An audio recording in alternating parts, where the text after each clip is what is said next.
Hello and welcome back, everybody, to the MLB DFS Slate breakdown for Friday. We got a big slate on tap. I'm your host, Tyler Wiemann, and come join us at LineStar. We have the best mobile platform in all of DFS. You can download it on Android or iOS. You also get access to our website with it. So you get all three versions, one price for everything we cover, all the sports, all the slates, all the platforms. You get it all. Best ball, props, DFS. And let's get into it. So we usually do go over the review of yesterday. Yesterday's two slates are totally broken up. Depending on the slate, we'll go over the perfect lineups, then just skip over the winning lineups on both sites. But we do have Shata and Manaya that went nuts on DraftKings as the pitchers for the perfect lineup. Then we have a two-man Dodger stack and all one-offs. Used all the salary. 194.65 was that score. And then the perfect lineup over on FanDuel was Sonny Gray, who went for 30.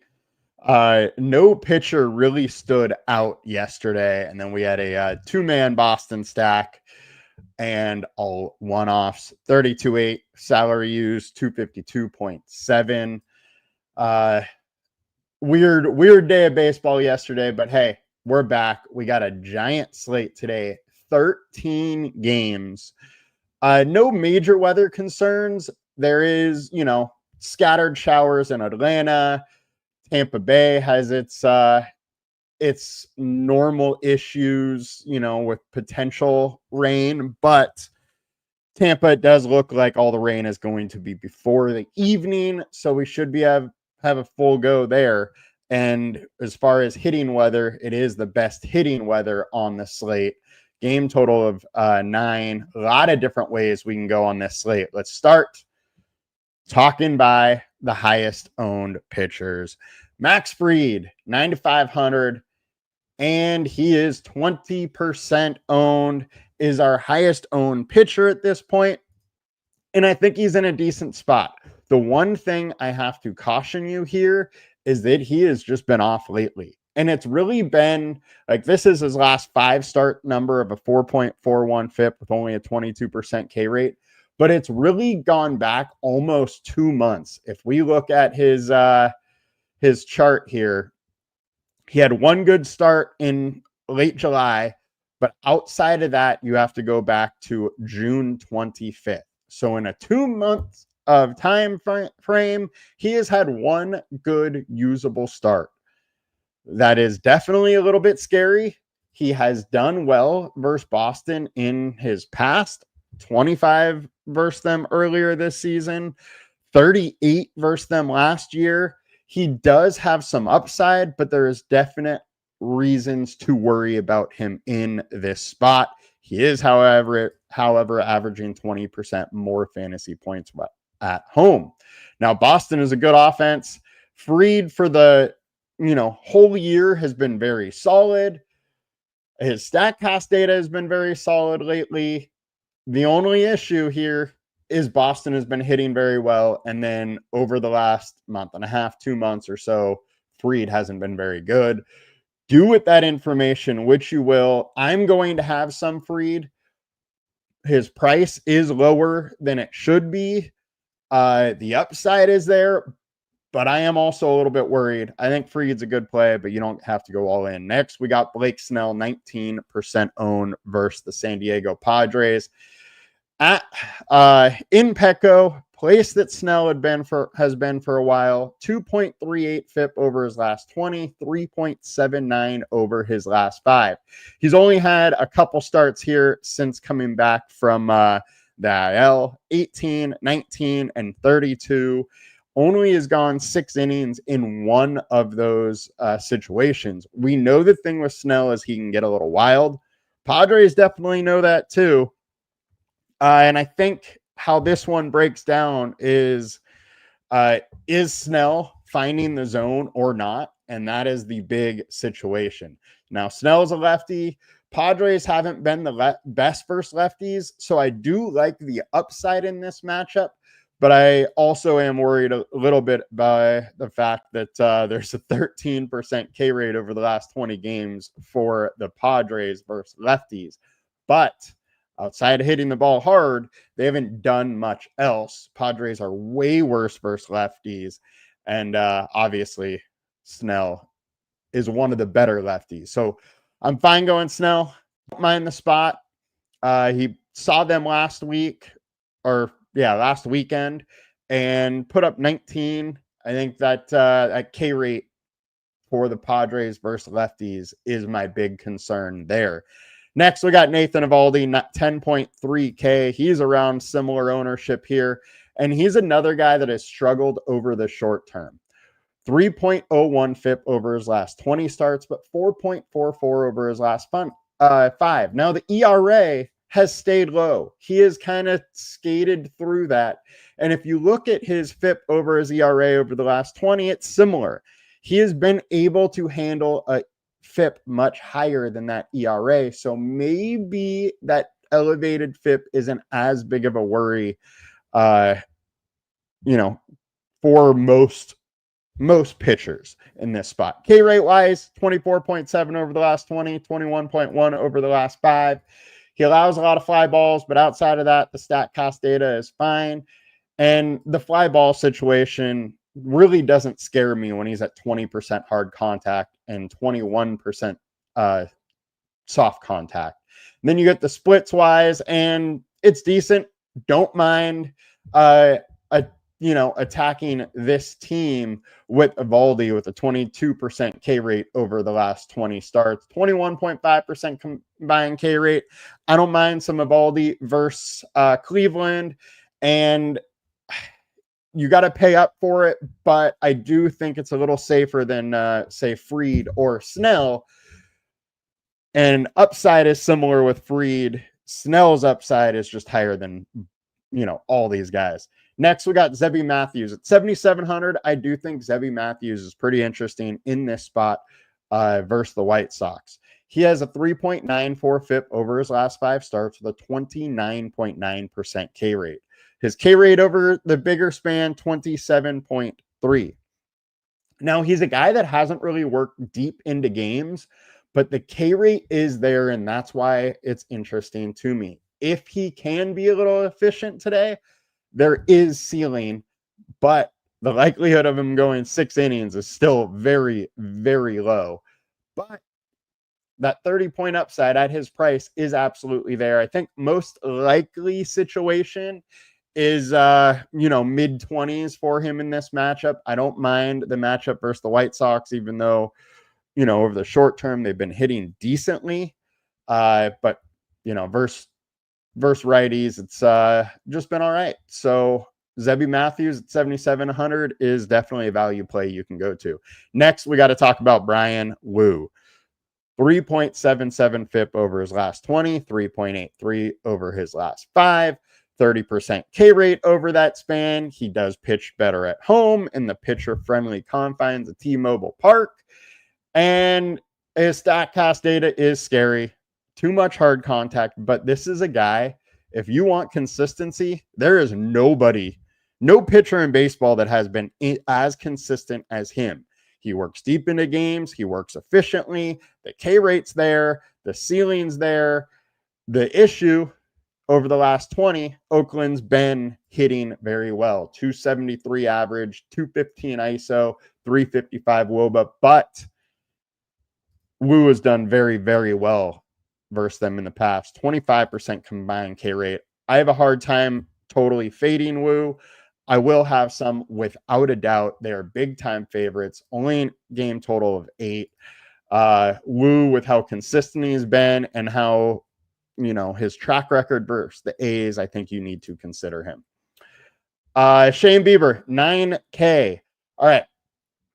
He is making his first start off Tommy John. This is some information that is worthy. He has a 1.86 ERA in the minors so far, and he got up to 90 pitches in his last rehab assignment. So Bieber's been good in the minors. He's fully stretched out and ready to come in. We got a 25% combined K rate. Now, this is the pre-last Tommy John surgery for Bieber kind of numbers because he hasn't been in MLB this year, but it's an interesting spot. It is not a cake matchup, though, as the Marlins have been hitting very well. 273 average, 153 ISO, 335 WOBA over the last 20. I have some interest in Bieber. Got some Bieber fever. I think he's an interesting spot. Don't mind some of him at 15% ownership. Now, let's get over to some pivot action. And we got Yu Darvish. He is only 6,200, 4.55 FIP over his last 20, FIP of 5 over the last 5. The most interesting thing to me is that he has been very good versus the Dodgers. 219 plate attempts, 196 average, hard contact, 191 ISO, but very low WOBA. They've been able to hit home runs off him is pretty much what's been happening. But outside of that, they've struggled to really create any offense. And with a 24.5% combined K rate at 6,200 with the good pass, I have to have some interest. Now, he did just face them. Went 4 innings, gave up 4 earned runs, had 5 Ks. Not the best outing, but this is a risky play that has a ceiling. I'm going to get to some. I'm not going overboard. I do think 14% owned is probably, or 11% owned, maybe slightly high, but I think he is a very interesting play, and I don't mind getting some. Next, we got Cade Pavich, 6K. Cade has been very good recently. 3.35 FIP with a 29% K rate over the longer span. 4.08 is solid with a 25% K rate. StatCast data is fine. It's very little hard contact, 38% fly balls. He's really keeping that ball on the ground. And Houston hasn't been great versus lefties, striking out a decent amount, high ISO. They have a decent average, but low ISO, low WOBA, high K rate. I think this spot might be a little sneaky for Cade Pavich. He's been good. He's been consistent. He's able to get you 20 plus, and at 6K, that's going to go a very, very long way. Definitely have some interest in Pavich. And last, Joey Wentz. The Braves have turned him into something, apparently. 4.06 over his last 20, but a 3.56 over his last 5. StatCast data slightly concerning with a almost 36% hard contact. But all in all, I don't mind going with some Wentz in this spot where the Mets just haven't been hitting very well. 22.9% K rate, low WOBA, low average, has done decently in the past. 22% combined K rate at 6.9K for a guy over, his last, 6 starts, has had 223 plus outings, I think is extremely interesting. And I don't mind getting some Joey Wentz. I do think he's probably going overlooked a little bit.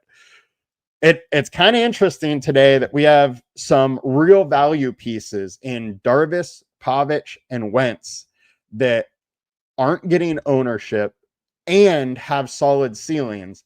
Then you go to the top of the board. We got Fried, Snell, Evaldi, none of which, or you could throw Wu in there too, and Bieber, none of which are really in great spots.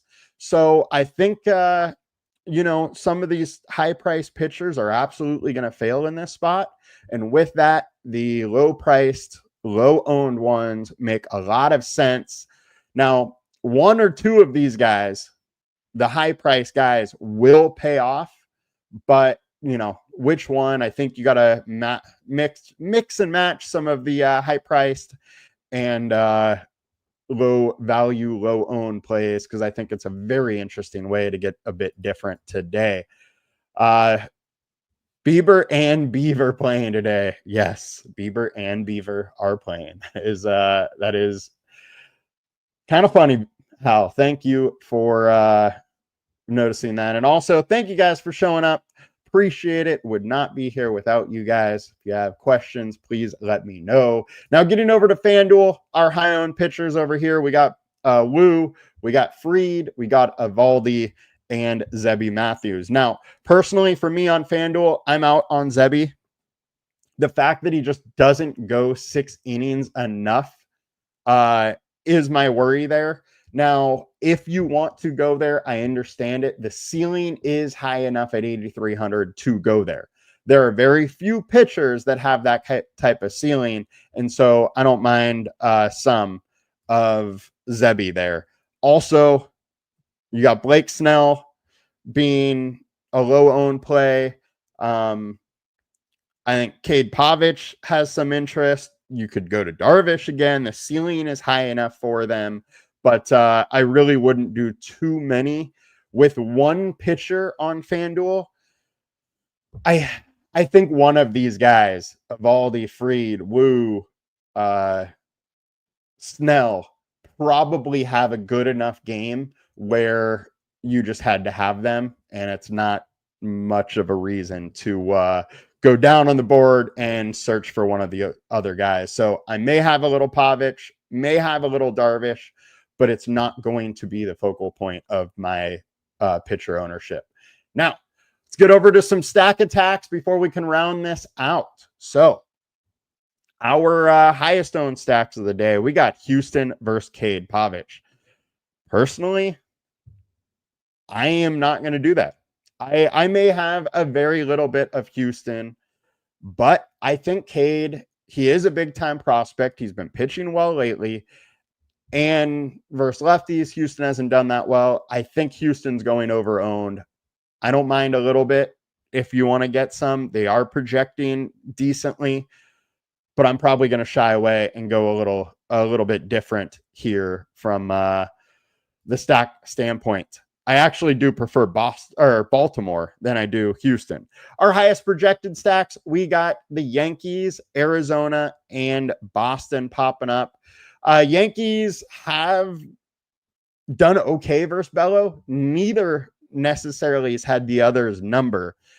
I don't mind a little Yankees, but I don't love the spot either. I think it's just an okay spot. Yankees do have, enough home run hitters, though, that it makes it very interesting, and Bello can give up a few home runs. Zach Lytle, it's another spot I don't love to get to try and pick on. I don't mind a little bit of Arizona just because they're a good offense and a cheaper one, so you can do a lot of different stuff with them. They got a lot of value guys that can hit, so a little interested, but not going overboard. Fried hasn't been good lately, and he's high-owned, so there is some leverage in trying to pick on Fried with that Boston offense today. And if we go to the high value plays, we got Miami versus Bieber. He is making his first start since Tommy John. Never know what's going to happen. He's been good in the minors, but it's still his first shot back. Texas versus Slade Cicioni. This is one of my favorite stacks of the day. I'm probably going to be a little bit high on Texas versus Cicioni. 5.82 FIP over his last 5.2 over the last 20. The splits are fine. They hit the ball hard. I think Texas, there is some big time upside in going with them. White Sox versus Zebby Matthews. While Matthews has been good over the last 20, he is averaging 2 fantasy points per plate attempt. That's what he's giving up. With that, there's upside. He gives up walks. He lets people on base. It doesn't take a whole lot in that situation to get abused. Now, the splits are in Matthews' favor, not as much with the White Sox. And let's go to our high ceiling plays of the day, and that is Milwaukee. I love this spot for Milwaukee at home versus Wisenhunt, who has a 7.59 FIP. Think it's an interesting spot. Toronto versus Gusto. Gusto has been decent recently, but I still have some interest in trying to go to Toronto. A's versus Brian Wu. Brian Wu is at home and just been so consistent. I can't go to Wu. Or sorry, I can't go and try and pick on the A's. If I get 1 or 2 stacks of them, fine. But it's not going to be a decent part of my portfolio. Milwaukee, we covered. The Braves versus Nolan McLean. So McLean is a rookie. He's 24. He made his first start last time out, had like 8 Ks, looked great, but walked 4 guys. So while the numbers look amazing, understand McLean is letting guys on base. And with that, it opens the door for Atlanta to really jump and capitalize. Atlanta has a lot of hot hitters. Michael Harris, Profar, Eamon Olsen, and I don't mind a little bit of ATL stacks. Now let's click the high leverage, and what do we got here? We got Braves, we have Boston, we have Yankees. We've talked about all 3 of them already, so let's get over to the implied run total. Our highest implied run total of the day is the Chicago Cubs 5 versus Tyler Anderson. Now, Cubs have not been hitting very well.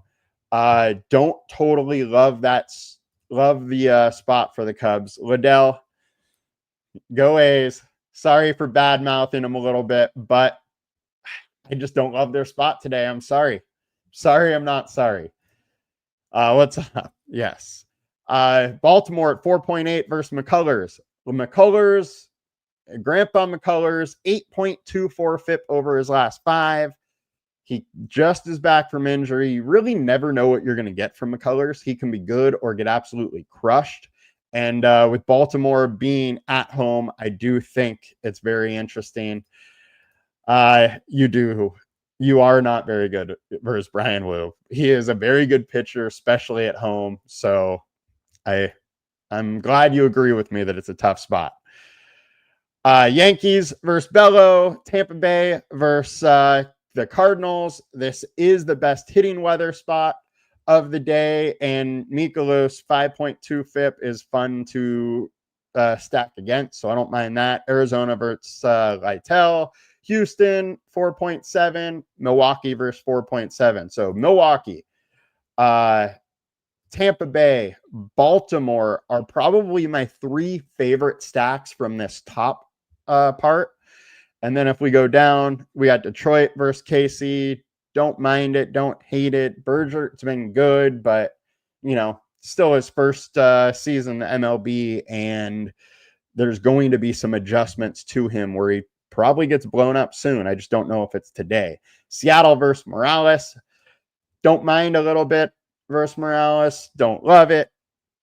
I think it's a great spot for the Angels versus Ben Brown. Brown has shown some flashes, but has also just recently came back to earth.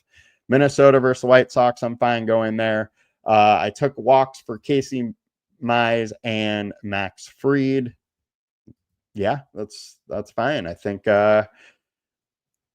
both of those could definitely come through. Atlanta at 4.3. We talked about them and how there is the path to them coming through. So I don't mind that stack. Cincinnati at 4.3. Mets at 4.2. Don't love it versus Wentz, but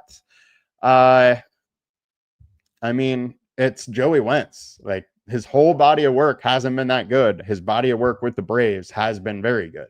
So it's, which side do you want to be on? Have the Braves fixed him? Have the Braves figured out that something that nobody else did? There is a possibility there. St. Louis at Tampa Bay 4.2. They are definitely one of my favorite lower owned stacks as well. And I already told you guys Texas is one of my favorite stacks on the entire slate, let alone, one of the lower owned, high or lower implied total spots. So that'll do it for us today, guys. I think it's an interesting slate as a whole, and we will be back with more next week. We only got a little bit more baseball left. Season's coming to an end. Thank you guys all for joining us. We'll be back on Monday with more. I'll be back in 30, 45 minutes with the props video. You guys have a good one. See you later. Please like, comment, subscribe. Come join us at LineStar. All that good stuff. We'll see you guys later. Peace.